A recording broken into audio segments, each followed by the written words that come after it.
नमस्कार दोस्तों। तो इस वीडियो में हम लोग जानेंगे कि डायबिटीज क्या होती है, जिसको हिंदी में मधुमेह कहते हैं। आइए स्टार्ट करते हैं। लेकिन इसको जानने से पहले हमें यह जानना पड़ेगा कि इंसुलिन क्या होता है। जब तक हम लोग इंसुलिन के बारे में नहीं जानेंगे तब तक यह समझ में नहीं आएगा। तो हमारे शरीर के अंदर एक ग्लैंड पाई जाती है जिसको पैनक्रियाज कहते हैं।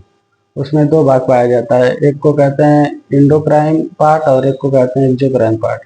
इंडोक्राइन पार्ट जो होता है वो इंसुलिन स्रावित करता है, मतलब हार्मोन्स। उसके अंदर एक सेल पाया जाता है जिसको बीटा सेल कहते हैं। वो बीटा सेल इंसुलिन को बनाता है, इंसुलिन को बनाता है। और इंसुलिन का काम होता है कि जो हमारा ब्लड होता है उसमें ग्लूकोज लेवल को मेंटेन करना होता है। हमारे हमारे ब्लड में अगर ग्लूकोज का लेवल बढ़ जाता है तो इसको मेंटेन करता है। क्या करता है कि ग्लूकोज को लेकर के ग्लूकोज को लेता है और इसको कन्वर्ट कर देता है। इसको कन्वर्ट करके इसको ग्लाइकोजन बना देता है, ग्लाइकोजन। और ग्लाइकोजन को स्टोर करता है लीवर में। नहीं तो दूसरा काम इसका यह होता है कि यह ग्लूकोज को लेता है और ग्लूकोज को फैट में कन्वर्ट कर देता है। ग्लूकोज को फैट में कन्वर्ट करके, और फैट को जो है कि एक हमारे शरीर के अंदर टिश्यू पाया जाता है जिसको एडिपोज टिश्यू कहते हैं, एडिपोज, इसमें स्टोर कर देता है इसको। और तीसरा काम इसका यह होता है कि हमारे शरीर के अंदर जो कोशिका पाई जाती है उस कोशिका में एक रिसेप्टर होता है, जिस रिसेप्टर का नाम होता है इंसुलिन रिसेप्टर। Insulin receptor. इस इंसुलिन रिसेप्टर पे आकर के इंसुलिन अटैच हो जाता है और उसको सिग्नल देता है सेल को कि ग्लूकोज जो है हमारे ब्लड में बढ़ गया है और इसको लेकर के इससे एनर्जी बना। तो ग्लूकोज क्या करता है, ब्लड से ग्लूकोज को लेता है सेल और एनर्जी बनाता है। जैसे घर में जाने के लिए एक दरवाजा होता है, वैसे ही इसके अंदर एक स्ट्रक्चर पाया जाता है जिसको कहते हैं ग्लूट फोर। इसी रास्ते से ग्लूकोज अंदर आता है और सेल इसको तोड़ करके एनर्जी बनाता है। अब आइए देखते हैं डायबिटीज के बारे में।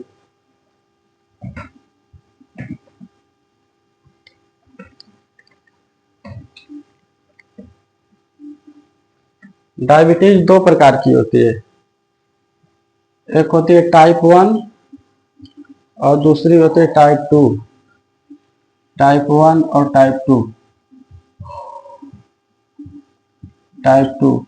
जो टाइप 1 होती है वो 20 साल से कम वर्ष के लोगों में होती है। जो 20 साल से कम के होते हैं, 20 साल से कम के होते हैं उनके अंदर यह होती है। और ये जो होती है यह 20 साल से ज्यादा की उम्र के लोगों को होती है। इसमें क्या होता है कि जो हमारा इंसुलिन होता है, जहाँ से बनता है बीटा सेल से, उसको हमारा जो इम्यून सिस्टम होता है एक एंटीबॉडी बनाता है और एंटीबॉडी उस सेल को मार देती है, जिसकी वजह से इंसुलिन का फॉर्मेशन हमारे शरीर के अंदर नहीं हो पाता है और हमारे ब्लड में ग्लूकोज लेवल बढ़ जाता है। क्या करता है कि जो बीटा सेल हमारे शरीर के अंदर पाया जाता है उस बीटा सेल को ये मार देता है और इंसुलिन का फॉर्मेशन नहीं हो पाता है। इंसुलिन नहीं बन पाता है। इंसुलिन नहीं बन पाता है, जिसकी वजह से हमारे ब्लड में ग्लूकोज का लेवल बढ़ जाता है और वो ग्लूकोज हमारे पेशाब के रास्ते से यूरिन के साथ बाहर निकलने लगता है। और ये जो टाइप 2 होता है, इसमें हमारा जो सेल होता है उसमें रिसेप्टर पाया जाता है, इंसुलिन रिसेप्टर।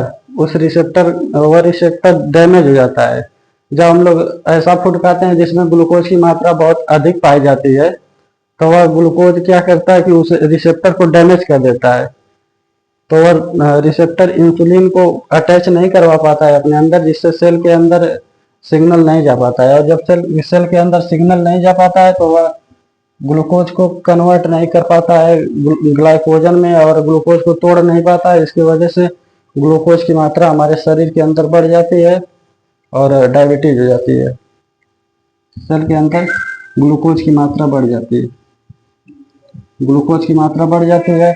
यह भी जब हम लोग पेशाब करते हैं तो उसके पेशाब के रास्ते से यूरिन के साथ ग्लूकोज बाहर निकलने लगता है। और इसका जो सिम्टम होता है इसको पता करने के लिए हमको जांच करवाना पड़ता है। चाहे अगर नॉर्मल उसको पता करना है तो देख सकते हैं कि जहाँ पर आप पेशाब किए हैं वहाँ पर मक्खियाँ या चींटियाँ इकट्ठा हो जाती हैं।